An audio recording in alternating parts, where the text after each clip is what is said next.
मंच पे बैठे हुए पंजाब के हरमन प्यारे मुख्यमंत्री भगवंत मान साहब, पंजाब के कैबिनेट मंत्री मोहिंदर भगत जी, राज्यसभा के सांसद संत सीचेवाल जी, अशोक मित्तल जी, हरभजन जी और यहाँ पे आए हुए सभी विधायकगण, सभी ऑफिसर्स, सभी आम आदमी पार्टी के ओहदेदार, और मैं देख रहा हूं बहुत बड़ी संख्या में छोटे छोटे बच्चे आए हुए हैं, बहुत सारे युवा आए हुए हैं। मेरे सभी प्यारे बहनों, भाइयों, माताओं, बुजुर्गों, बच्चों, आप सब लोगों को मेरा नमस्कार, सत श्री अकाल, वाहेगुरु जी का खालसा, वाहेगुरु जी की फतेह। अभी हम लोगों ने वीडियो देखा, आज बर्टन पार्क के बनने का जो पूरा मल्टी स्पोर्ट्स कॉम्प्लेक्स बनने जा रहा है, उसकी नींव रखी गई है। और मैं समझता हूं कि जालंधर के इतिहास में ये एक ऐतिहासिक दिन माना जाएगा। जिस शानदार मल्टी स्पोर्ट्स कॉम्प्लेक्स की परिकल्पना की गई है, इसके अंदर क्रिकेट भी होगी, हॉकी भी होगी, योगा भी होगा, बास्केटबॉल भी होगी, वॉलीबॉल भी होगी, कितने सारे स्पोर्ट्स की इसके अंदर इंतजाम है। मैं सोच रहा था कि रोज हजारों लोग जालंधर के यहां पे खेलने के लिए, एक्सरसाइज करने के लिए, वर्जिश करने के लिए आया करेंगे, और ये एक अपने आप में एक मिनी शहर बन जाएगा ये स्पोर्ट्स कॉम्प्लेक्स। और मैं समझता हूं कि इस किस्म का स्पोर्ट्स कॉम्प्लेक्स शायद पूरे उत्तर भारत में अपने आप का पहला इस किस्म का स्पोर्ट्स कॉम्प्लेक्स होगा। जब हम 2022 के चुनाव में प्रचार कर रहे थे, तो हम लोगों ने वादा किया था कि हम जालंधर में एक मल्टी स्पोर्ट्स कॉम्प्लेक्स बनवाएंगे। मुझे खुशी है कि आज हम अपना वो वादा पूरा कर रहे हैं। आज इसकी नींव रखी गई है और 1 साल के अंदर ये स्पोर्ट्स कॉम्प्लेक्स बनके तैयार हो जाएगा, और 1 साल के बाद हम आप लोगों के बीच में यहां पे खेलने के लिए, मैं और मान साहब दोनों आएंगे यहां पे आप लोगों के साथ खेलने के लिए। तो मुझे बेहद खुशी है और मैं जालंधर के लोगों को बहुत बहुत बधाई देना चाहता हूं आज इस शानदार दिन के लिए, ऐतिहासिक दिन के लिए। एक चीज जो मैं शुरू में कहना भूल गया, आज एक बहुत शुभ दिन है। हमारे महान संत हुए हैं संत कबीर, आज उनका जन्म दिवस है। उनके जन्म दिवस के अवसर के ऊपर मैं आप सब लोगों को बहुत बहुत बधाई देता हूं। उनके जीवन से और उन्होंने जो अपने जीवन में संदेश दिए, उनसे बहुत कुछ सीखने को मिलता है, प्रेरणा मिलती है। आज उनके जन्म दिवस के अवसर पे हमें उनके बताए हुए रास्ते पे चलने की कसम खानी है और उनके जीवन से और उनके संदेश से प्रेरणा लेनी है। एक टाइम था जब पंजाब हर क्षेत्र के अंदर नंबर 1 होता था। पूरे देश में सबसे अमीर प्रदेश पंजाब होता था। खेलों में सबसे आगे, इंडस्ट्री में सबसे आगे, खेती में सबसे आगे।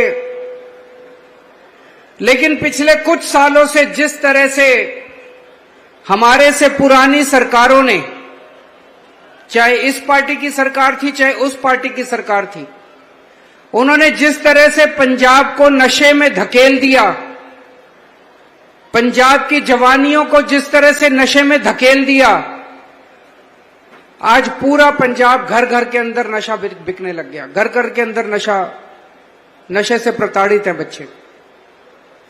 पिछले कुछ महीनों से हम लोगों ने नशे के खिलाफ युद्ध छेड़ा है। पंजाब सरकार ने जिस तरह का नशे के खिलाफ युद्ध छेड़ा है, पूरे भारत में 75 साल में आज तक पूरे देश में कहीं किसी सरकार ने नहीं छेड़ा। नशा पूरे देश में कई जगह बिकता है, दिल्ली में भी नशा बिकता है, हरियाणा में भी नशा बिकता है, कई जगह बिकता है। लेकिन जिस किस्म का युद्ध और जिस किस्म के कदम जो ठोस कदम जिस तरह से पंजाब सरकार ने उठाए हैं, ऐसा किसी ने हिम्मत नहीं की पूरे देश के अंदर किसी भी सरकार ने उठाने की।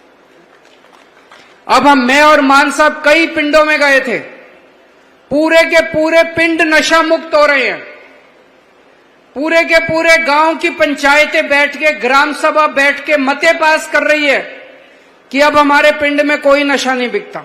ये बहुत बड़ी बात है। अब लोग सामने आ रहे हैं, जनता जुड़ती जा रही है इस अभियान के साथ। सोच के देखो, आज से 3-4 महीने पहले जनता में कोई आदमी हिम्मत नहीं करता था बताने की कि उनके गांव में कौन नशा बेचता। उसको डर लगता था कि अगर मैंने बता दिया तो ये नशा बेचने वाला मेरे परिवार को मारेगा, मेरे परिवार को तंग करेगा। आज जिस तरह से पंजाब सरकार ने और पंजाब पुलिस ने नशे के खिलाफ युद्ध छेड़ा है और नशे बेचने वालों को पकड़ पकड़ के जेल में डाला है, उनके एनकाउंटर हुए हैं, उनकी बिल्डिंग तोड़ दी गई, उनके मकान तोड़ दिए गए, बुलडोजर चला दिए गए। अब जनता को यकीन हो गया कि पंजाब पुलिस और पंजाब सरकार हमारे साथ खड़ी है। अब पूरे के पूरे गांव के गांव सामने आके कहते हैं जी ये नशा बेचता इसको पकड़ लो, ये नशा बेचता इसको पकड़ लो। और जो नशा करते हैं गांव के लोग अब मिलके उनका इलाज करवा रहे हैं। ये बहुत अच्छी बात है। उसी कड़ी के अंदर आज ये बर्टन पार्क का जो उद्घाटन किया गया, इसकी जो नींव रखी गई है, ये एक बहुत मील का पत्थर साबित होगा।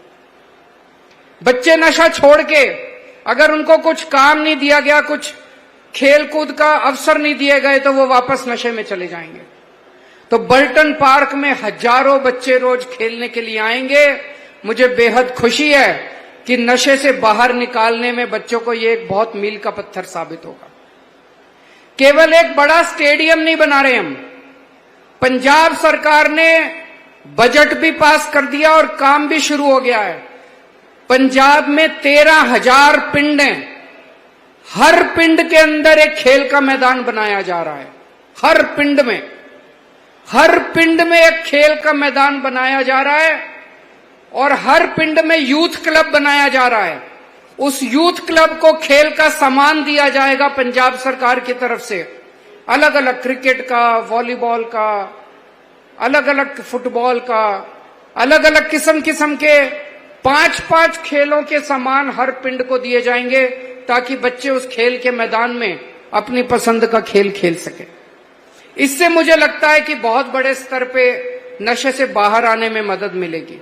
साथ साथ रोजगार के इंतजाम भी किए जा रहे हैं बच्चों के लिए, ताकि जो बच्चे नशा छोड़ के बाहर आते हैं उनको रोजगार का इंतजाम किया जा सके।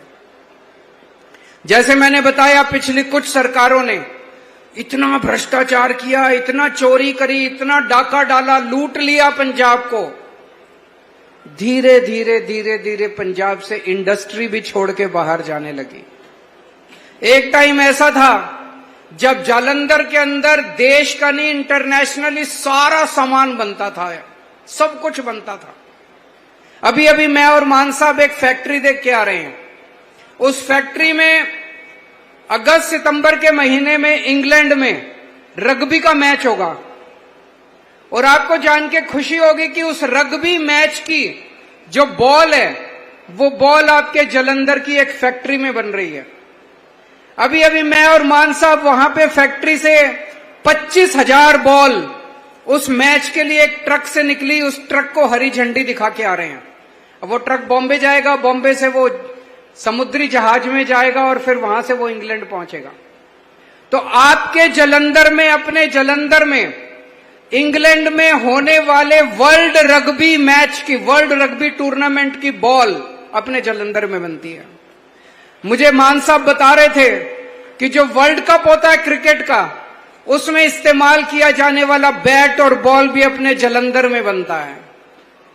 दोस्तों, आने वाले कल हम लोगों ने, जैसा मैंने बताया कि पिछली सरकारों ने इतना ज्यादा भ्रष्टाचार कर दिया था, इंडस्ट्री वालों से हफ्ता मांगना चालू कर दिया था, फिरौती मांगनी चालू कर दी थी, तंग करते थे उनको। जो उनको रिश्वत नहीं देता था, पैसे नहीं देता था, उनको काम नहीं करने देते थे। धीरे धीरे लोग छोड़ छोड़ के चले गए। अब हमने ये सब बंद किया है। अब साफ सुथरी सरकार है, ईमानदार सरकार है। अब कल हम लोगों ने एक बहुत शानदार इंडस्ट्रियल पॉलिसी का ऐलान किया है मुझे उम्मीद है कि जितनी पंजाब की इंडस्ट्री पंजाब छोड़ छोड़ के गई थी वो भी वापस आएगी और नई इंडस्ट्री भी पंजाब में वापस आएगी। और जिस तरह से पहले जालंधर में पूरी दुनिया का स्पोर्ट्स का सामान बनता था, वापस जालंधर के अंदर पूरी दुनिया का स्पोर्ट्स का सामान बनना चालू होगा। इंडस्ट्री के लिए भी आज एक ऐलान करना चाहता हूं। मुझे कई सारे इंडस्ट्रियलिस्ट मिलते हैं, उद्योगपति मिलते हैं, वो कहते हैं जी इंडस्ट्री खोलने के लिए जमीन नहीं मिलती। आपके लिए मैं कहना चाहता हूं कि बहुत सारे नए फोकल पॉइंट हम चालू करने जा रहे हैं। जालंधर के आसपास भी नए फोकल पॉइंट चालू करेंगे। आप आओ, इंडस्ट्री लगाओ, स्पोर्ट्स का सामान बनाओ, आपको सारी मंजूरियां देंगे, 45 दिन में मंजूरियां देंगे, जमीन देंगे, सब कुछ देंगे। आप सामान बनाओ, हमारे बच्चों को रोजगार दो, बच्चे खेलेंगे, रोजगार करेंगे ताकि वो नशा ना कर सकें।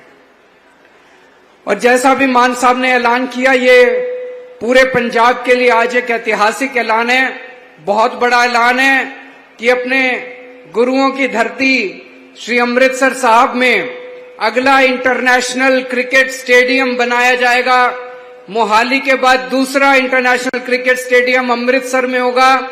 मैं मान साहब को बहुत बहुत बधाई देना चाहता हूं। आप सब लोगों को, पंजाब के लोगों को बहुत बहुत बधाई देना चाहता हूं इस मौके पर यह ऐलान करने के लिए। आप सब लोग आज इतनी भारी संख्या में आए, इतनी धूप के बावजूद आए, आप सब लोगों का बहुत बहुत शुक्रिया, तहे दिल से शुक्रिया।